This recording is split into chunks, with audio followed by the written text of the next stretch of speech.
When are we gonna see women in the UFC, man? Never. Never? Never? All right.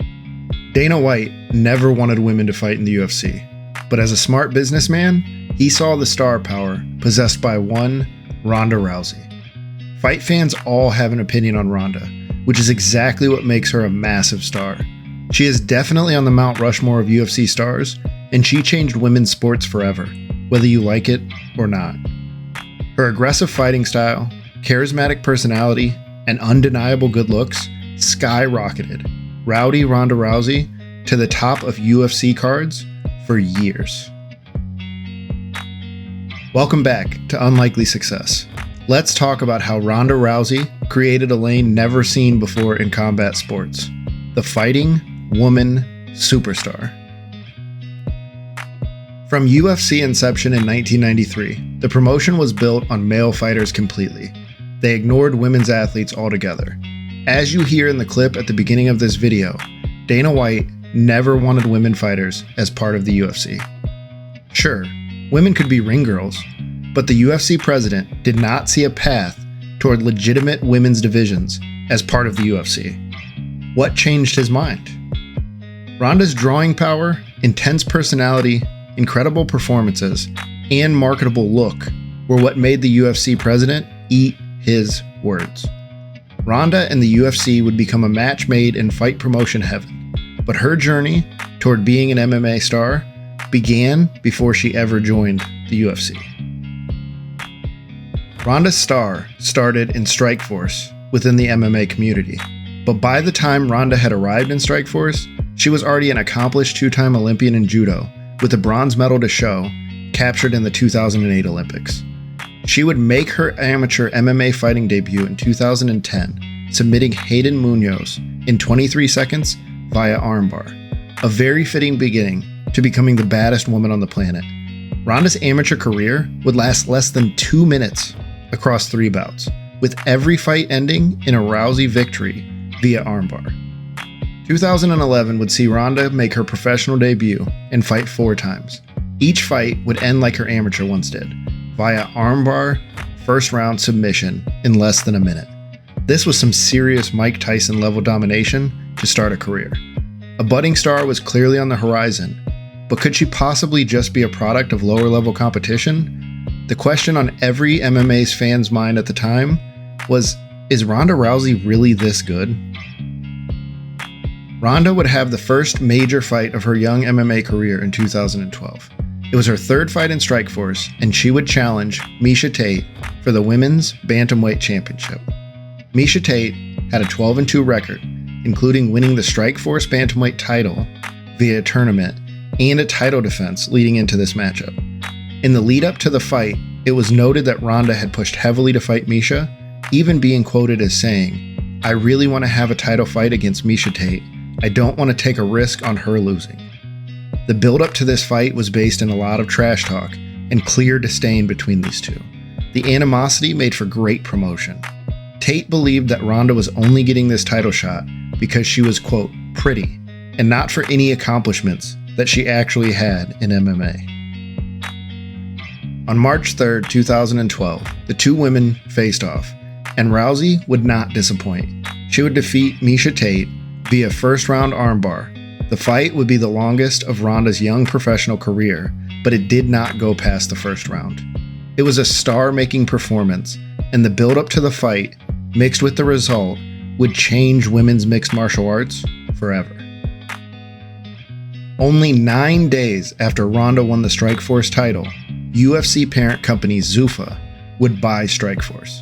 Ronda would defend the Strikeforce title one time in August 2012. Rousey beat Sarah Kaufman via first-round armbar. After this defense, the Strikeforce title would be promoted to the UFC title, and the first ever women's UFC match would be between Ronda Rousey and Liz Carmouche at UFC 157 in February of 2013. This fight ended, just like the others, via first-round armbar. Victory, Rousey. Ronda was now a solidified MMA star. The promotion fully established a women's bantamweight division for their first ever woman champion. UFC 157 would feature greats like Dan Henderson, Robbie Lawler, Lyoto Machida, and Uriah Faber. It sold 450,000 pay-per-views and was a strong draw for a promotion that was disparaging women's MMA less than a year earlier.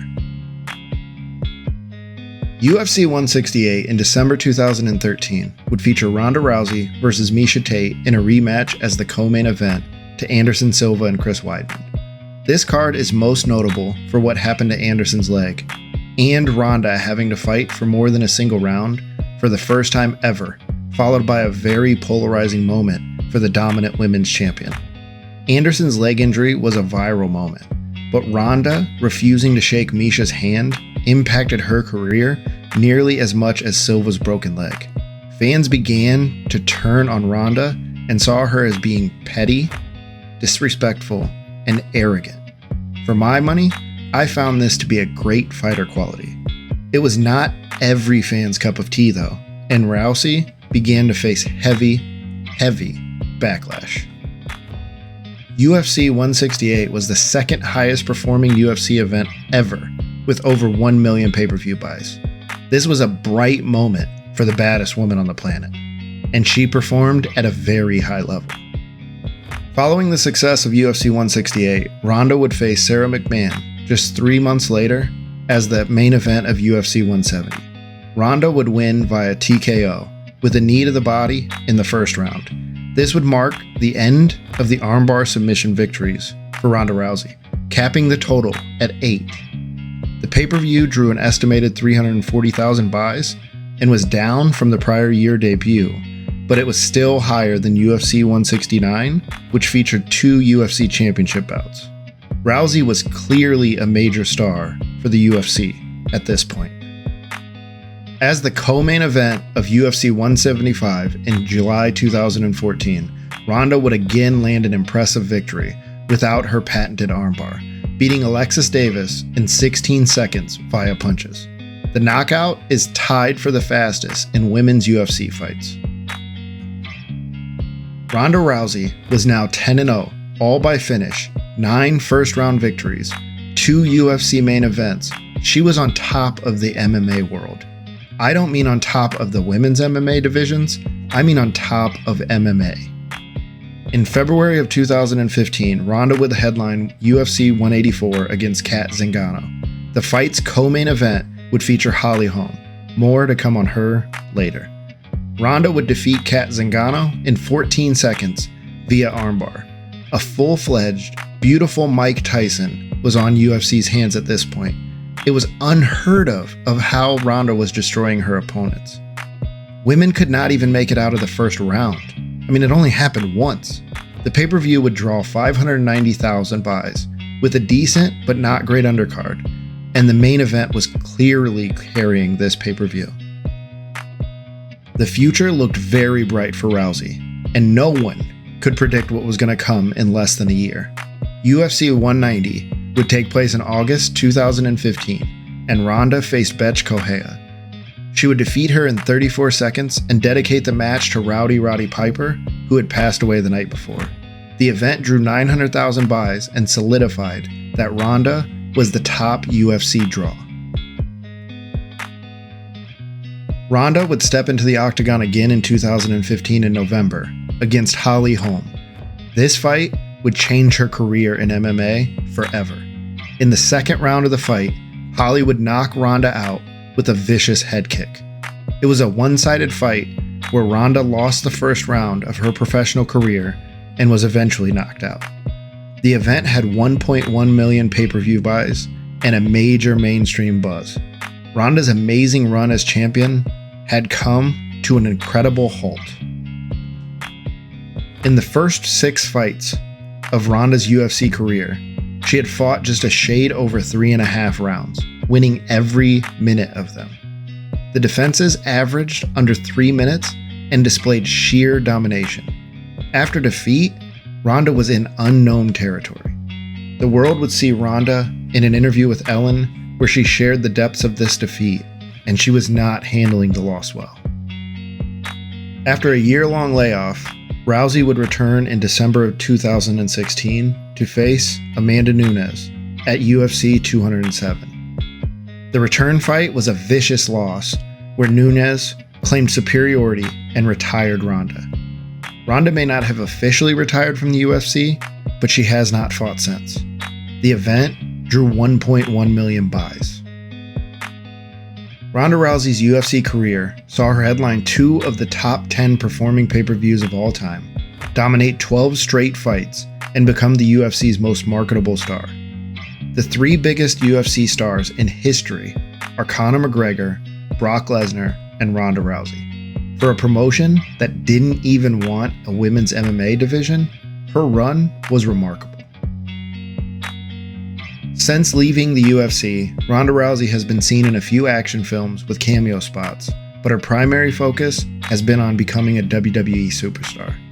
The attention she has brought to the WWE women's division has had the same impact as she did on the UFC. She has made women's WWE relevant and brought casual fan eyes to the division. Ronda has been an immediate impact superstar in wrestling. Rousey's star power assists WWE in making other women's wrestlers relevant and led to the first ever female main event at WrestleMania 35. Wrestling fans have had mixed opinions at best on Ronda's work, but personally, I'm a massive fan. She brings relevancy to the storyline she is a part of, and her impact can be felt by the amount of time the WWE now spends on their women's division and the attention that Ronda receives and has brought to everyone else. On September 27, 2021, Ronda Rousey gave birth to her first child.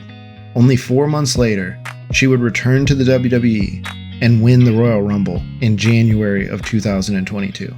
She would go on to win the WWE SmackDown Women's Championship for the second time. In 10 short years, Ronda Rousey won a bronze medal, became the face of the UFC, WWE, and a mother while living her dreams. She forced a promotion to recognize her greatness despite their feelings towards female fighting and accomplished several championships across MMA and sports entertainment. If Ronda isn't the definition of unlikely success, I don't know who is.